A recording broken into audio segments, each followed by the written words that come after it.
Thank you all for coming to another Scientist's Warning TV program. I'm Stuart Scott. Victoria Hirth at the other end of the table is my co-host, and we're coming to you live from COP24 in Katowice, Poland. Victoria is Associate Professor of Sustainable Business, University of Plymouth. And I'm the Executive Director of ScientistsWarning.org and a member of University of Survival at this point. Today's guests with us, Greta Thunberg, international climate activist, becoming extremely well known now here at the COP, and Mårten Thorslund. He's the CSO of WeDon'tHaveTime.org. And for those of you unfamiliar with the acronym, it's Chief Sustainability Officer. And today's program, simply, we don't have time. Very familiar concept with those of us who are here at the COP. Now, Mårten, if I may ask you to tell us a little bit about the organization We Don't Have Time. Right, thank you. So We Don't Have Time is a social network. We are a social network that is based on climate movement, climate action. We are launching an app as of on Earth Day of next year, 2019. And as of today, we have various social network outlets where we post blog posts, write about climate-related issues and videos and such. I was just wondering, we have Greta up here as well, and I know you know each other, so how did you come to know each other?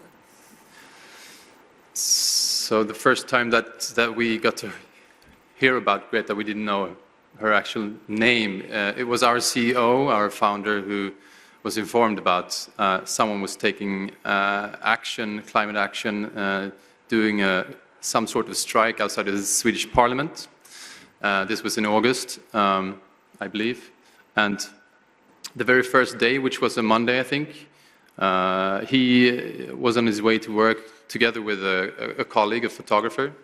They approached the parliament and saw a lot of people passing by and saw this girl sitting, the image that we now are looking on, School Strike for the Climate, a placard, a sign saying that, and information written in Swedish, so people could stop by and listen and read about the climate and why she was doing this. Unfortunately, not so many people stopped, actually, so they were a bit alarmed or, well, maybe even shocked because they're engaged in the climate themselves. So they stopped and started to speak to Greta, and actually they recorded the video then, and they asked her to say something in English. So I think we're going to listen to that now, I think. We kids don't usually do what you tell us to do. We do what you do. And because you don't give a damn about my future, I won't either. My name is Greta, and I school strike until the Swedish election day.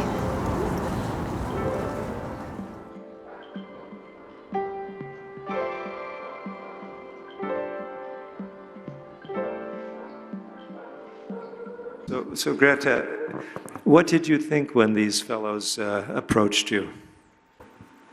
It was good to have someone to talk with. No one else stopped and talking to me, so they were the first to stop. And so yeah, that felt good that someone saw me and listened to what I had to say.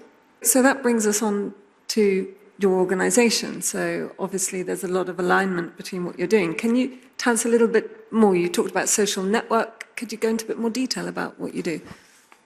Yeah, so since we work a lot with video, we have a video for that as well, but we're totally connected to the same cause, I would call it, as Greta is. Like, we need action now. We can't wait for anyone else to take the first stand, and we need to address it as a global crisis. So Greta's action was is a perfect example of how something can grow pretty rapidly into global scale. And we're now seeing it has political implications besides the actual movement. But what is, so if you were to say it in a nutshell, I mean, there are lots of organizations out there that deal in trying to mobilize people for action around climate change. What is it that We Don't Have Time does that other organizations don't do? Let's watch the video. I think it's explained well in this video. We are running out of time. Right now, carbon dioxide emissions are being released at a staggering rate. Climate change will soon be self-fulfilling and unstoppable. The ice in the Arctic will no longer deflect sunlight, and the Siberian tundra is melting while releasing enormous quantities of methane gas into the atmosphere. We cannot turn the clock back. We are growing closer at an unprecedented speed to the point of no return.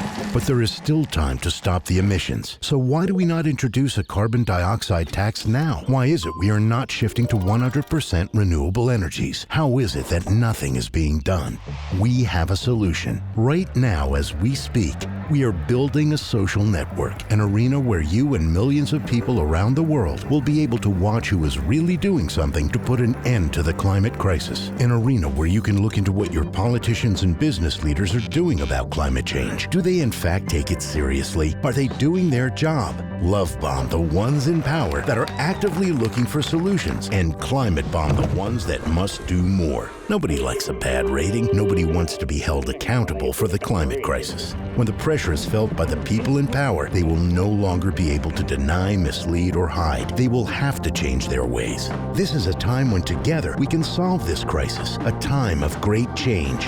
We are working round the clock to create this social network, but you don't have to wait for us. At WeDon'tHaveTime.org, you can already send climate bombs, love bombs, and messages to chosen world leaders through social media. Remember, together we have the power, but we are running out of time. So just going to Twitter today and using whatever Greta or someone else does, you can enhance that, getting it social recognition in other channels as well, just by using the tools that we have on our website. So in a way, you're trying to provide a platform for accountability to speed up the rate of change by exposing more quickly what is and what isn't being done, and use people power to make that happen. Is that right?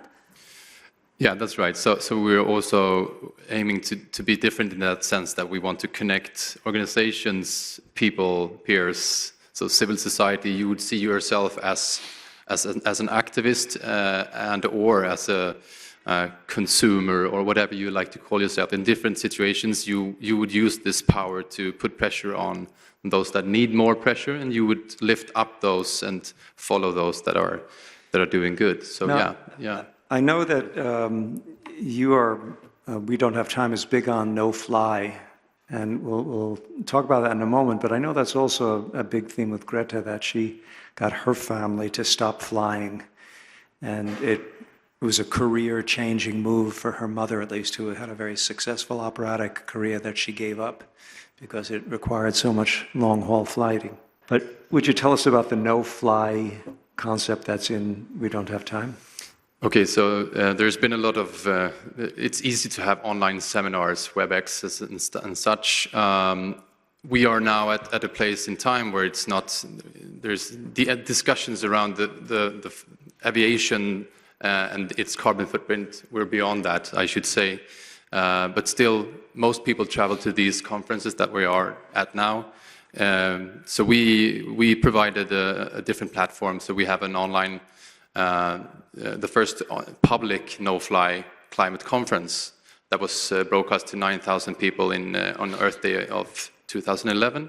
We will do it again in 2019, and we had a climate seminar the other week on the 24th that we will look at a bit further on. But yeah, so no one was allowed to fly. Sorry. Yeah. I took part in this no-fly conference. Actually, that's how I came across We Don't Have Time, and they introduced me to Greta. I had to wake up at 2 a.m. to be cogent to speak at 3 p.m. in Sweden time, Central Europe time. So you'll notice that the window behind my shoulder is black. 3 a.m. And it was very successful. But if you would, we're about to show another video. And what is this? So this is the online seminar we had to launch the climate emergency plan that the Club of Rome produced and released recently. This was the online, the launch of it, which we did together with the Club of Rome and Global Utmaning, a Swedish think tank. I want you to listen very carefully.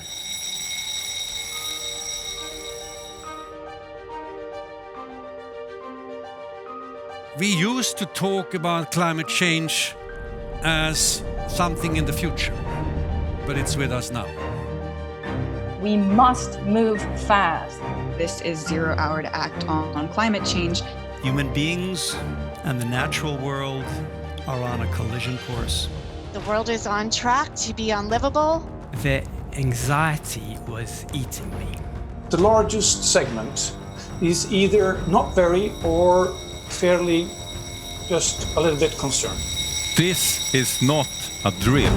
I used to have to go out and search the past few years to find all the slides I'd need for a presentation. I can tell you that Californians are feeling the pain right now. I can now go all within 2018 and find what I need. We have been seeing in the last decades droughts, the summer seasons becoming hotter and longer and drier. When forests get dry, they burn. California earlier this year, Greece, Japan not known for its wildfires, Siberia, Canada, the United Kingdom, again in California, still burning. It's crucial that we who understand the urgency start to act. I say get angry, get very angry. There's an insane focus on just more and more and more, and that is killing us. Humanity is always much too slow in reacting. Do something about it. Take action. Because if we run, others will follow. Perhaps you've heard of the old acronym NIMBY, N-I-M-B-Y, not in my backyard. A new one that I was made aware of a couple of weeks ago, NIMTO, not in my term of office.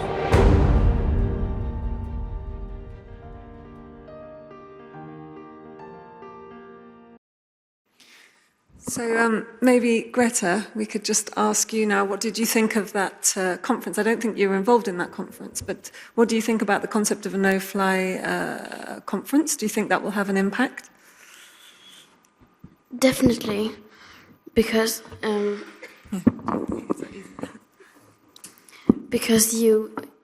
we who live in rich countries, we can't. Especially in Sweden, there's a huge debate going on if our emissions doesn't matter. They don't matter. We have to focus on other countries' emissions. But we can't say that when we are flying around the world, eating meat and dairy, driving motor cars and shopping. So we need to practice as we preach.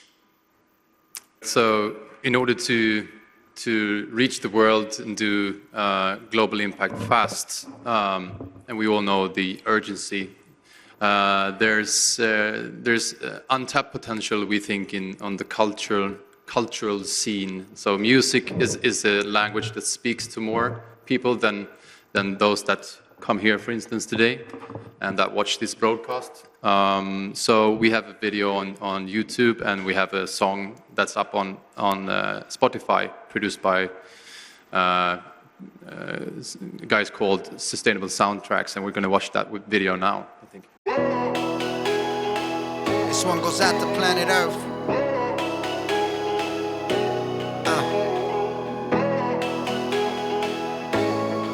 Each one teach one. Listen, listen, there's a distant sound. Yeah. Coming closer soon, it's all around. It's all around. Hear me, time is running out. Come on. Come on, tell them what it's all about. We're running out of time, running out of air. Gotta keep it clean, show me you care. Wherever you are, you gotta wake up. Come on. We got a job to do, so stand up. Yeah. Salute life, not the general. Play fair, where's your morals? We can be united as the nations. For our planet, running out of patience.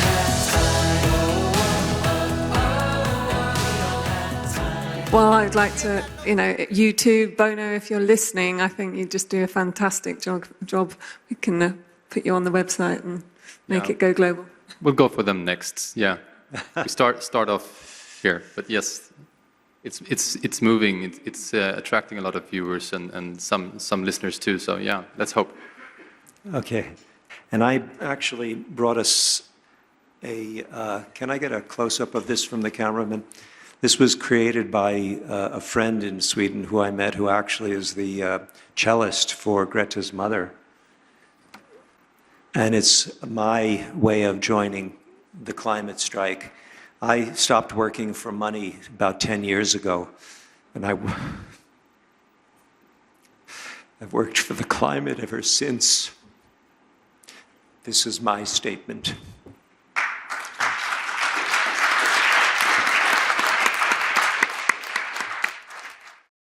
Now, I think we will have time for perhaps one question, but the gentleman and then the gentleman on the aisle. How can we better communicate the climate message by linking it with the global nature extinctions? I mean, we need to start treating this crisis as a crisis. The sustainability crisis has never been treated as a crisis. So we need to realize the emergency of the situation. And extinction, loss of biodiversity, the climate change, and they are all different symptoms of the same disease. So we can't just fight one, we need to do all of them because they all are linked together. And since Greta used the word disease, whenever I can, I put a name to that disease. The name of the disease is money. Money and economics, the current economic system, which is not the only one possible, but it's pushed out all of the other competing systems from the curriculum. I think we have 2 minutes more. In the front row, please. Greta, why do you think a plant-based diet is so crucial to reduce human-induced greenhouse gases, and how would you encourage more people to adopt plant-based eating? I mean, both for ethical reasons and ecological reasons. I mean, as simple as that. I mean, we can't call a system sustainable when we treat the animals like we do, and so on. The list goes on. Again, thank you for joining us, and here, as I said, is our email address for contact. We've been coming to you live from COP24 in Katowice, Poland. Thank you very much.